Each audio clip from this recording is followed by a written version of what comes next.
अस्सलाम वालेकुम वरहमतुल्लाहि वबरकातुहू। लास्ट लेक्चर में हमने यूनरी और बाइनरी ऑपरेटर सीखे थे। आज के लेक्चर में हम लॉजिकल ऑपरेटर सीखेंगे और उसके बाद उसकी एग्जांपल्स भी करेंगे। तो चलते हैं वीडियो की तरफ। तो तीन तरह के लॉजिकल ऑपरेटर्स होते हैं। इसको नॉट ऑपरेटर कहते हैं, इसको और ऑपरेटर कहते हैं और इसको एंड ऑपरेटर कहते हैं।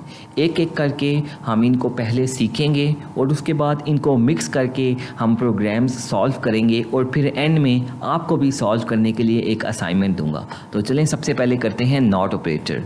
तो ये जो नॉट का ऑपरेटर होता है ये सिंपली जो कंडीशन होती है उसको ऑपोजिट कर देता है। फॉर एग्ज़ाम्पल जिस तरह हम इंग्लिश में कहते हैं ही इज़ गोइंग, अगर हमने इसको ऑपोजिट करना हो तो हम क्या करते हैं, ही इज़ नॉट गोइंग, हम इसमें नॉट लगाते हैं। बिल्कुल इसी तरह प्रोग्रामिंग में भी जो कंडीशन होती है ना, अभी देखिए कंडीशन क्या लगी हुई है, if num1 is equals to num2, ये चेक कर रहा है क्या ये दोनों नंबर बराबर हैं। तो अगर हमने इसको ऑपोजिट करना है तो हम क्या करेंगे, यहाँ पे नॉट और इज़ इक्वल्स टू, तो इसको कहते हैं नॉट इज़ इक्वल्स टू। इस तरह करके हम नॉट ऑपरेटर लगाते हैं। अब कंडीशन क्या बन गई है नॉट ऑपरेटर के लगाने से, ये चेक कर रहा है कि क्या num1 इक्वल टू नहीं है num2 के। अगर तो ये दोनों इक्वल नहीं हैं तो तब ये सी आउट की स्टेटमेंट चलेगी। और क्या डिस्प्ले होना चाहिए कि ये दोनों इक्वल नहीं हैं, तो यहाँ पे होना चाहिए नॉट इक्वल। तो चलें इसको एग्जीक्यूट करते हैं और देखते हैं कि ये नॉट ऑपरेटर वर्क कर रहा है।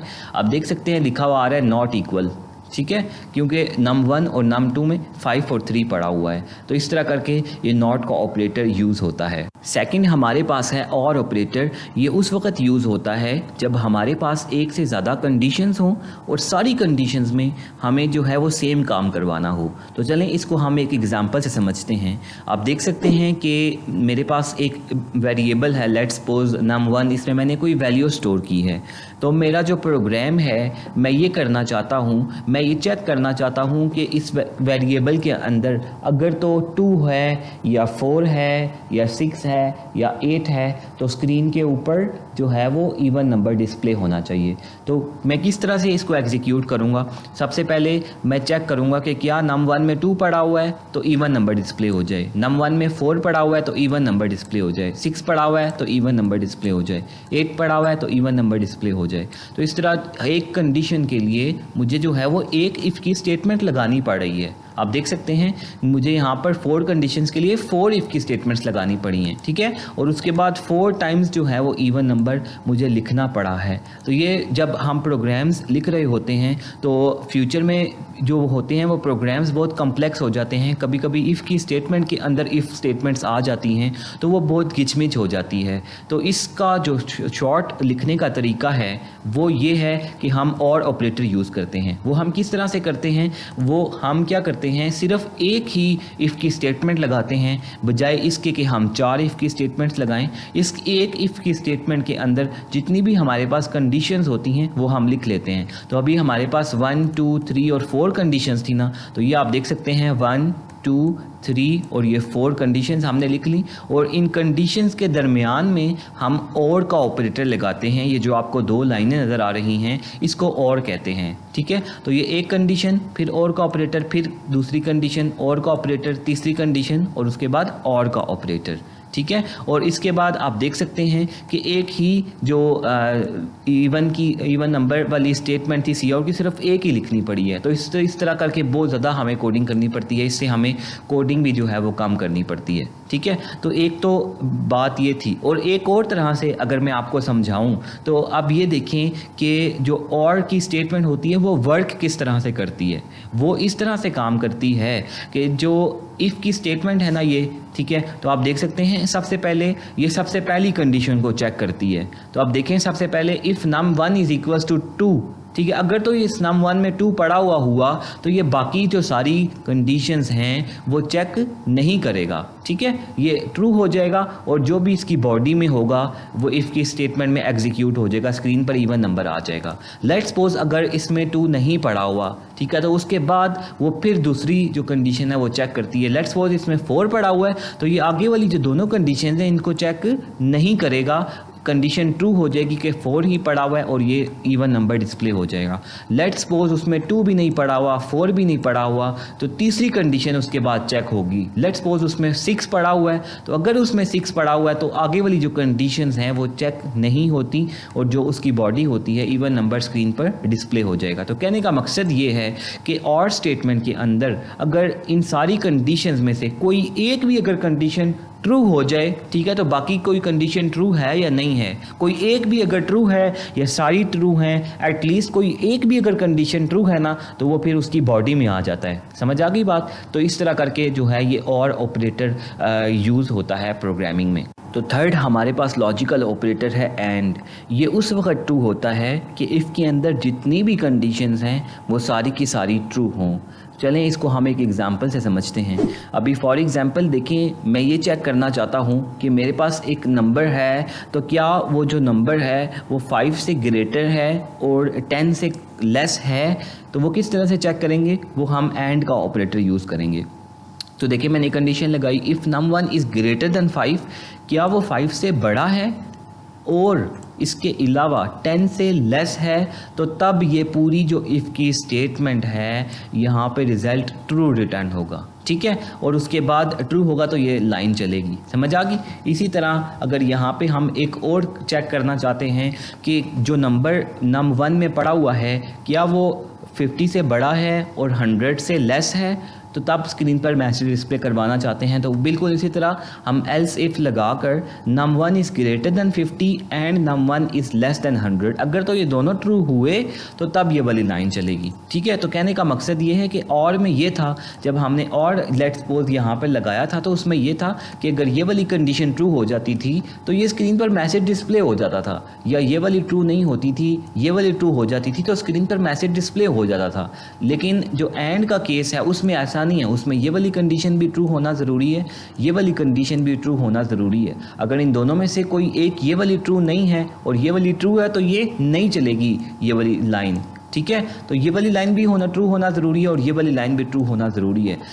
बहुत सारे स्टूडेंट्स जो हैं वो ये एंड और के ऑपरेटर्स गलत तरह से यूज़ कर देते हैं, जिसकी वजह से एरर भी नहीं आता और उनके प्रोग्राम के रिज़ल्ट्स गलत आते हैं। फॉर एग्ज़ाम्पल अभी आप देखिए जो लास्ट प्रोग्राम था इसमें हमने और यूज़ किया था, अगर इसमें और की जगह मैं यहाँ पर एंड यूज़ कर दूँ, ठीक है, और यहाँ पर भी जो और यूज़ किया है इसकी जगह एंड यूज़ कर दूँ, तो ये फिर अगर मैं इसको चलाता हूँ तो आप देख सकते हैं कि किसी भी तरह का कोई एरर नहीं आया।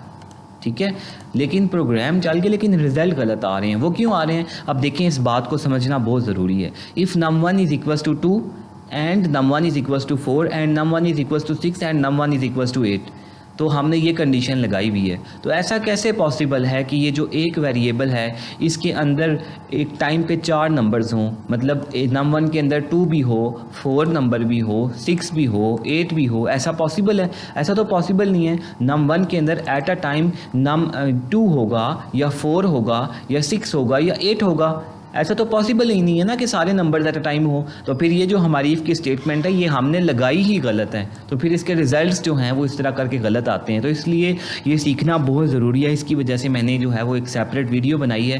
पहले ये जो तीनों ऑपरेटर्स हैं एंड और नॉट, इन तीनों के बारे में आपको सिखाया है। अब जो हम आगे प्रोग्राम्स करेंगे हम ये सीखेंगे कि किस तरह से एंड और नॉट के जो कम्बिनेशन में करके हम किस तरह से कंडीशंस बना सकते हैं और हम किस तरह से इनको यूज़ कर सकते हैं।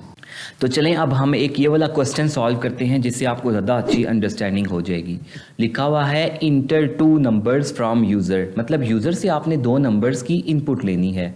तो उसके लिए हम क्या करते हैं, 2 वेरिएबल्स बनाते हैं num1 और num2।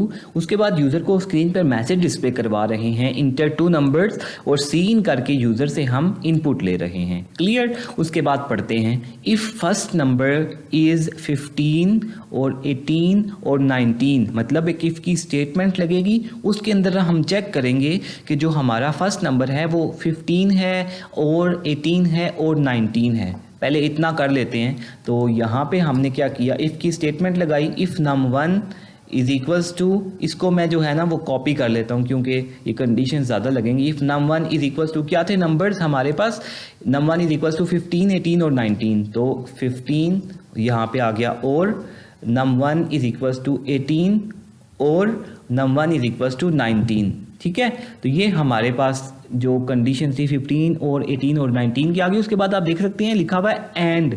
ठीक है, and the second number is 11 और 30, 14 और 3। तो ये एंड आ रहा है, तो हमने क्या करना है, यहाँ पे एंड का ऑपरेटर लगाया। अब मैं इंटर प्रेस कर रहा हूँ क्योंकि ये अगर इंटर प्रेस ना करता ना ये लाइन बहुत लंबी हो जाती, आपको देखने में मुश्किल होती। ठीक है, इसलिए मैंने इसको इफ़ की स्टेटमेंट की जो कंडीशंस हैं इसको नेक्स्ट लाइन में ले आया हूँ। अब जो हमारे पास कंडीशंस हैं एंड के बाद द सेकंड वेरिएबल इज़ 11 और 14 और 3। तो सेकंड वेरिएबल num2, ठीक है, इज इक्वल्स टू, अब इसको मैं कॉपी कर लेता हूँ। ठीक है, num2 इज इक्वल्स टू क्या कंडीशन थी, 11 और 14 और 3। तो ये आ गया 11 और उसके बाद देखें 11 के बाद उसने लगाया हुआ है और 14 और 3। तो मैंने और लगाया, num2 इज इक्वल्स टू 11 और क्या था 14 और 3। तो ये आ गया 14, ये फिर लगाया और फिर लगाया इज इक्वल्स टू 3। तो ये मेरी इफ़ की स्टेटमेंट होगी। अगर कहता है अगर तो ये ट्रू है जो इफ़ की स्टेटमेंट हमने लिखी है देन डिस्प्ले परफेक्ट नंबर्स। ठीक है, तो अगर तो ये ट्रू होती है तो हम ये इफ़ की ब्रैकेट्स हमने यहाँ पर लगाई और हम सी आउट कर देते हैं परफेक्ट नंबर्स।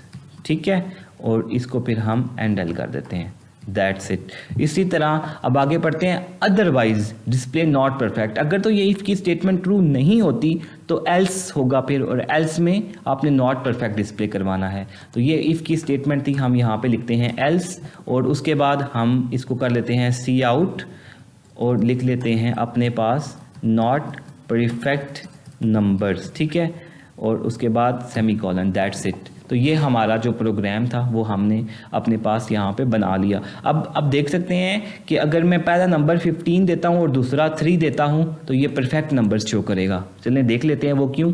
ये पहला 15, दूसरा मैंने 3 दिया तो फिर परफेक्ट नंबर्स आ गया। वो क्यों आया एक दफ़ा तो वो फिर बता देता हूँ। जो पहला नंबर जब मैंने 15 दिया था तो वो पहले नंबर की क्या कंडीशन चेक हो रही है, if num1 is equals to 15। तो ये कंडीशन ये जो है वो और है ना, तो और का हमने क्या पढ़ा है कि एक भी ट्रू हो जाए तो ये 3 जो हैं वो कंडीशंस हैं और की, तो ये वाली ट्रू होगी तो इसका मतलब ये और वाली बाकी दूसरी चेक ही नहीं करेगा। ठीक है, तो ये एंड है, तो एंड की इधर वाली साइड से तो हमें ट्रू मिल गया है। ठीक है, अब एंड की जो राइट वाली साइड है यहाँ पे हमने चेक करना है। तो एंड की राइट वाली साइड से मैंने 3 जो है वो प्रेस किया था num2 में, तो ये वाली भी कंडीशन जो है वो ट्रू हो जाएगी। तो ये वाली फिर चेक ही नहीं करेंगे क्योंकि यहाँ पे और लगा हुआ है। तो यहाँ से भी ट्रू हो गया और यहाँ से राइट साइड से भी ट्रू हो गया, तो इसलिए 15 और 3 के ऊपर परफेक्ट नंबर्स वो दे रहा था। क्लियर। तो इस तरह करके जो है वो हम कम्बिनेशंस इनके बनाते होते हैं एंड और के। अब आपके सामने ये जो है वो आपके लिए 3 क्वेश्चंस हैं, ये आपकी असाइनमेंट है। क्वेश्चन नंबर 1 में आपने यूज़र से एक नंबर इनपुट लेना है और चेक करना है, अगर वो नंबर 5 और 10 के दरमियान में है तो आपने स्क्रीन पर A डिस्प्ले करवाना है, और अगर वो नंबर 100 से बड़ा है या फिर 3 से लेस है तो आपने B डिस्प्ले करवाना है। इसी तरह क्वेश्चन नंबर 2 में आपने यूज़र से 4 नंबर्स इनपुट लेने हैं, ठीक है, और चेक करना है कि पहले 2 नंबर अगर बराबर हैं और जो तीसरा नंबर है वो 4th नंबर से ग्रेटर है तो तब आपने 100% चांसेस डिस्प्ले करवाना है स्क्रीन पर। या फिर अगर तो जो पहले 2 नंबर हैं वो बराबर हैं और जो 3rd नंबर है वो 4th से लेस है तो आपने स्क्रीन पर 50% चांसेस डिस्प्ले करवाना है। इसी तरह अगर तो जो पहला नंबर है वो 0 है तो स्क्रीन के आपने जो है वो डिस्प्ले करवाना है नॉट असाइंड। ठीक है, इसी तरह जो 3rd क्वेश्चन है उसमें यूज़र से आपने 2 नंबर्स इनपुट लेने हैं और जो पहला नंबर है आपने चेक करना है अगर वो 5 या 8 या 9 के इक्वल है, और जो सेकंड नंबर है वो 11 या 4 या 3 के इक्वल है तो तब आपने परफेक्ट नंबर स्क्रीन पर डिस्प्ले करवाना है। अदरवाइज़ आपने जितने भी जो नंबर्स थे दोनों उनका सम लेना है और सम लेने के बाद चेक करना है कि जो सम आया है वो इवन है और वो 11 से ग्रेटर है, या फिर जो सम आया है वो ऑड है और 99 से कम है। तो ये जो है वो आपकी असाइनमेंट है, ये आपने सॉल्व करके कमेंट सेक्शन में इसके आंसर्स जो है वो पोस्ट करने हैं। जो जिसका सही आंसर होगा उसको मैं जो है वो पिन कर दूंगा। ताकि बाकी सब लोग अपना आंसर उसके साथ वेरीफाई कर सकें। Thank you so much for watching the video. अगर आपको वीडियो अच्छी लगी है तो लाइक करें, कमेंट करके बताएं कि नेक्स्ट कौन से टॉपिक पर वीडियो बनाऊं और चैनल को सब्सक्राइब करके बेल आइकन पर क्लिक करें। Thank you. अल्लाह हाफिज़।